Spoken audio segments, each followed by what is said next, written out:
चमकते शहरों में उपेक्षित बेघर।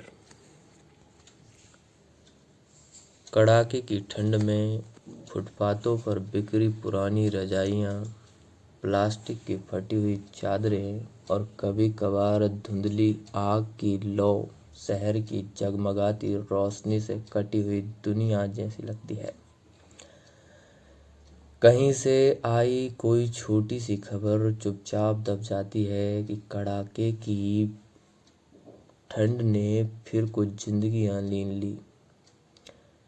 ये जिंदगियां उन गुमनाम चेहरों की है जो पुल के नीचे सिकुड़ कर लेटी रहती हैं, रेलवे स्टेशन के कोने में दुबकी रहती हैं या किसी पार्क की टूटी बेंच पर आखिरी सांस लेती हैं। लेकिन ये मौतें केवल मौसमी हादसा नहीं है, ये हमारी व्यवस्था की तल्ख सच्चाई है, समाज की संवेदनहीनता का क्रूर आईना है। कुछ समय पहले एक आंकड़ा सेंटर फॉर होलिस्टिक डेवलपमेंट ने जुटाया था कि नवंबर 2024 से जनवरी 2025 के बीच महज 56 दिनों में दिल्ली में 474 बेघर लोगों की ठंड से मौत हो गई। यह आंकड़ा जिला स्तर के डेटा, अस्पताल के दस्तावेज और सर्वे पर आधारित था। राष्ट्रीय मानवाधिकार आयोग ने इस पर स्वतः संज्ञान लेते हुए दिल्ली प्रशासन से विस्तृत रिपोर्ट मांगी, मगर वास्तविक संख्या इससे कहीं ज्यादा हो सकती है। फुटपाथों पर पड़ी लाशों को अक्सर अज्ञात शव मानकर दफना दिया जाता है। विशेषज्ञों का अनुमान है कि 80% ऐसी मौतें बिना किसी पहचान के गुम हो जाती हैं। राष्ट्रीय अपराध रिकॉर्ड ब्यूरो के अनुसार 2019 से 23 तक पूरे देश में शीतलहर से 3639 मौतें हुई, जिनमें बेघर और गरीब तबका सबसे ज्यादा शिकार रहा। वर्ष 2024 में ही पूरे भारत में 3238 मौतें हुई, जो 22 में हुई मौतों से 18% ज्यादा है। यानी शीतलहर अब पहले से अधिक घातक हो रही है। ये संकट दिल्ली तक सीमित नहीं है। कानपुर में जनवरी 2023 के दौरान एक हफ्ते में ही 98 लोगों की मौत हो गई। वर्ष 2024 में उत्तर प्रदेश में 1200 से ज्यादा लोगों की मौत हुई। National forum for homeless housing rights की रिपोर्ट में ये जानकारी दी गई। लखनऊ, आगरा, पटना, जयपुर जैसे शहरों में भी यही कहानी दोहराई गई। NHRC ने अक्टूबर 2025 में 19 राज्यों, 4 केंद्र शासित प्रदेशों को चेतावनी जारी की, जिसमें बेघरों, नवजातों, बुजुर्गों और कमजोर वर्गों को ठंड से बचाने के लिए कदम उठाने को कहा गया। लेकिन ये चेतावनियां कागजों पर धरी रह गई। वर्ष 2011 की जनगणना के अनुसार देश के शहरी क्षेत्रों में 9,38,000 लोग बेघर थे, मगर आज ये संख्या 1.5 करोड़ का आंकड़ा पार कर चुकी है। दिल्ली में ही करीब 3 से 4 लाख बेघर लोग हैं, जो मुख्य रूप से प्रवासी मजदूर, रिक्शा चालक, सब्जी विक्रेता, घरेलू कामगार और बुजुर्ग हैं। अगस्त 24 में कराई गई गिनती में 1,56,369 लोग रात 11 बजे से सुबह 5:30 तक सड़कों पर सोते हैं।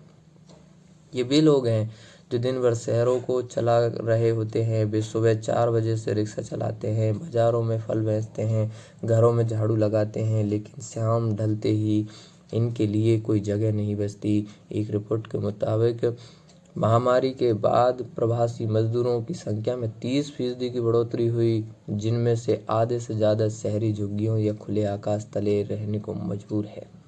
आर्थिक मंदी, नौकरियों की कमी और ग्रामीण पलायन ने इन्हें सड़कों पर धकेल दिया है। ये लोग हमारे बीच के ही हैं। एक समय वे किसानों के बेटे थे, मजदूर थे, व्यापारी थे, मगर सूखा पड़ने से बाढ़, कर्ज, महंगाई ने उन्हें शहरों की ओर धकेल दिया।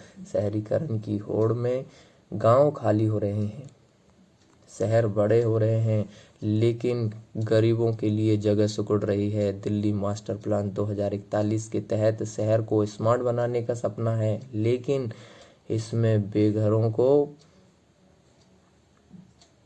कोई स्थान नहीं है।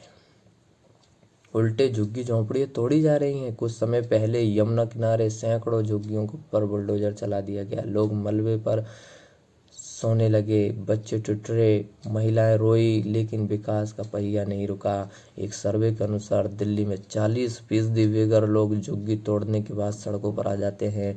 मौसम विभाग चेतावनी देता है, NHRC निर्देश देता है, संगठन आवाज उठाते हैं, लेकिन प्रशासन सोता रहता है। सरकार की योजनाएं इस संकट को दूर करने का दावा तो करती हैं, लेकिन जमीन पर वे खोखली साबित हो रही हैं। प्रधानमंत्री आवास योजना का नारा सबको घर वर्ष 2015 में शुरू हुई। इस योजना ने 2022 तक सभी को पक्का घर देने का वादा किया, लेकिन 25 आ गया। इस योजना का विस्तार कर PMAY अर्बन 2.0 लाया गया। दूसरी ओर बेघरों की संख्या घटने के बजाय और बढ़ गई है। सरकार दावा करती है कि हर 20 मिनट में 150 घर बन रहे हैं, लेकिन ये आंकड़े कागजी है। असल में बेघरों को इन घरों तक पहुंच ही नहीं मिलती है। सितंबर 25 में मंत्रालय ने राज्यों के साथ समीक्षा की, लेकिन समय पर केंद्रीय सहायता जारी न होने से प्रगति ठप हो गई। ये योजना गरीबों को सशक्त बनाने का दावा करती है, लेकिन वास्तव में भवन निर्माता कंपनियों की जेब भर रही है। रेन बसेरे इस समस्या का तत्कालिक हल माने जाते हैं, लेकिन इनकी हालत देखकर बेहद निराशा होती है। Delhi urban shelter improvement board के अनुसार शहर में 325 रेन बसेरे हैं। इनकी कुल क्षमता 16,000 लोगों की है, लेकिन विंटर एक्शन प्लान 2024-25 के तहत 197 स्थायी बसेरों में से मात्र 82 कार्यरत हैं। क्षमता सिर्फ 7,000। बाकी पोर्टा केबिन और तंबुओं में चल रहे हैं। दिल्ली सरकार ने 250 नए अस्थायी रेन बसेरे खोलने का वादा किया।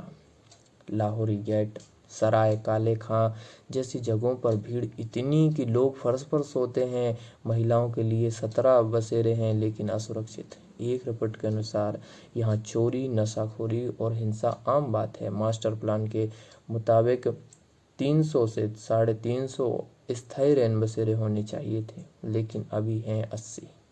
ये कमी केवल उदासीनता नहीं है, बल्कि पारदर्शिता के अभाव को भी दिखाती है। हमारा समाज जो वसुधैव कुटुंबकम की बात करता है, सड़क पर ठिठुरते व्यक्तियों को देखकर नजरें फेर लेता है।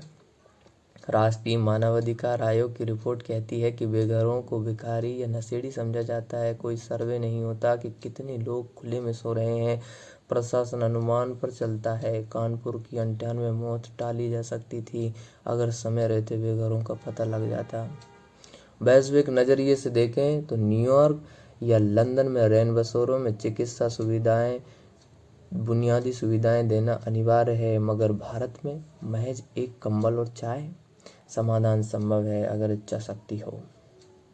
सबसे पहले हर शहर में एक व्यापक सर्वेक्षण होना चाहिए, ताकि बेघर लोगों की सटीक संख्या, उनकी ज़रूरतों का पता लगाया जा सके। इसके साथ रेन बसेरों का विस्तार करना चाहिए। रात में गश्त की जाए ताकि ठिठुरते लोगों को बचाया जा सके, सुरक्षित स्थानों पर ले जाया जा सके। कंबल, गर्म कपड़े, सूप वितरण किया जाना चाहिए। प्रशासन को जवाबदेही बनाया जाए। हर जिले में एक नोडल अधिकारी नियुक्त हो। वहीं NHRC के निर्देशों को सख्ती से लागू करना होगा। कानूनी रूप से जीने का अधिकार मौलिक है और गर्मियों